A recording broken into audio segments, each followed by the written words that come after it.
السلام عليكم ورحمة الله تعالى وبركاته. قبل ما نبداو كلامنا نصليو على الحبيب المصطفى، اللهم صل وسلم وبارك على الحبيب المصطفى. أحبتي في الله، نتمنى تكونوا بخير. اليوم بإذن الله جبت لكم وصفة تجميلية للتبييض، من تبييض اليدين، تبييض الوجه.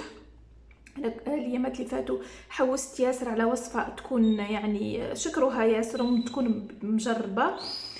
صراحة أنا ما زلت ما جربتهاش، قلت نصورها معاكم ونشوفوا النتيجة. لانه الوصفه هذه شكرها ياسر وقالوا باللي طبيب جزائري هو اللي عطى الوصفه هذه للبنت. انا كما هكا قريت في التعليقات وشفت فيديوهات ياسر بنفس الوصفه. شوفوا كما ايديا صراحه كحالوا بطريقه مزعجه. كنت نجرب الوصفه معاكم، هاي نقول لكم اذا كان نفعت الوصفه راح نبارطاجي الفيديو، ولا كان لقيت النتيجه ماهيش مليحه مانيش راح نبارطاجي الفيديو، لانه انا بصراحه نحب انه اي حاجه نحطها تكون مجربه، يعني نحب المصداقيه. وش عندنا في الوصفه هذه؟ نجيبوا اناء اللي راح نخلطوا فيه. عندنا اولا نحتاجو مغرف تاع شاي، تاي هنا شاي احمر، عندي مغرف تاع تاي احمر. مبدئيا تقدروا ديروه ماهوش مرحي، انا هنا عندي مرحي. وعندي مغرف تاع شاي الاخضر. وش راح نضيفه عليهم؟ هنا عندي تقريبا كاس تاع ماء سخون، يعني ماء يغلي. ونخلي الخليط هذا حوالي 2 دقائق ونرجع لكم. محلول تاع الشاي الاخضر والشاي الاسود والماء المغلي. هنا نجو للمرحله الثانيه. واش راح نضيف؟ ملعقه تاع مايزينا انشا، وملعقه تاع حليب مجفف، ونخلطهم مع بعضهم.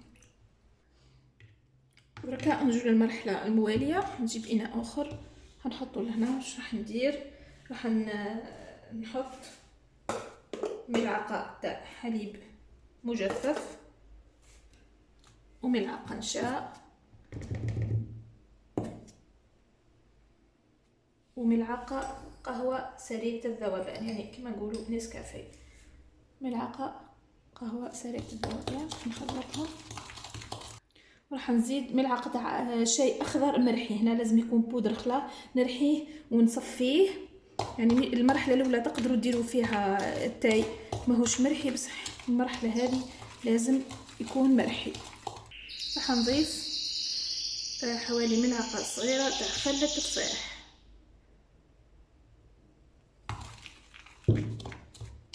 من بعد راح نجيب المحلول السابق ونخلط بشويه حتى نتحصل على كريمه.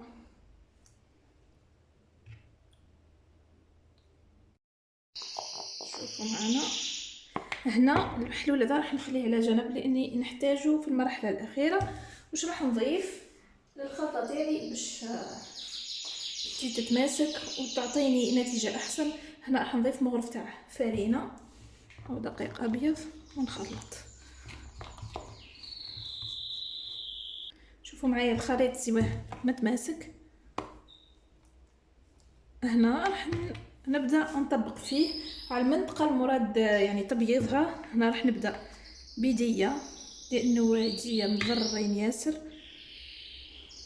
هنا طبقنا الوصفه كيما يعني كيما ذكروها وكيما جربوها. نحط طبقه سميكه خلا، يعني ما لازمش تكون الطبقه اللي حطيتها رقيقه، لنتيجه افضل ان شاء الله. راح نجربوا ونشوفوا، لانه كما يقولوا التجربه خير برهان. هكا راح نخلي الوصفه هذه على يدي والا وجهي من 20 ل 30 دقيقه ونرجع لكم ان شاء الله. يدي بعد ما غسلتهم هنا النتيجه يعني تلاحظوا نوعا ما الفرق. هنا نجيو للمرحله الاخيره، نرجعوا للمحلول هذاك اللي الخليط الاول خلاه. راح نجيب وشاش ولا اي قطعه قماش نحطها في المحلول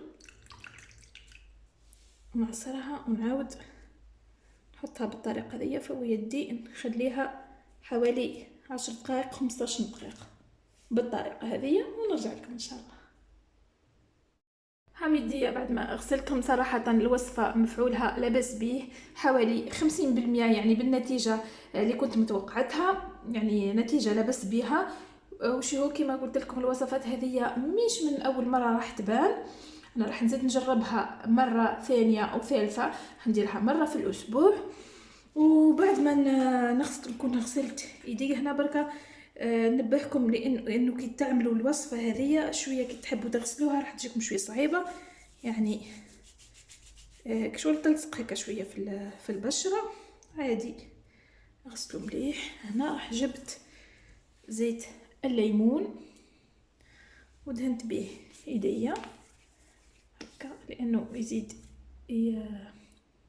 يبيض. وهذا مكان، وهذه الوصفة تاعنا لنهار اليوم. قلت لكم هذه وصفة يعني منقولة وأول مرة نجربها معاكم، ونتمنى أنكم تجربوها وتلقوا نتيجة كما اللي لقيتها أنا. وبرك كان عجبكم الفيديو خلوا لي الاعجاب، وكما كل مرة لأول مرة يزوروا القناة ماذا بيا اشترك عندي وفعل الجرس باش يوصلوا كل جديد. خليكم على خير وعافية، في أمان الله وحفظه بالسلامة.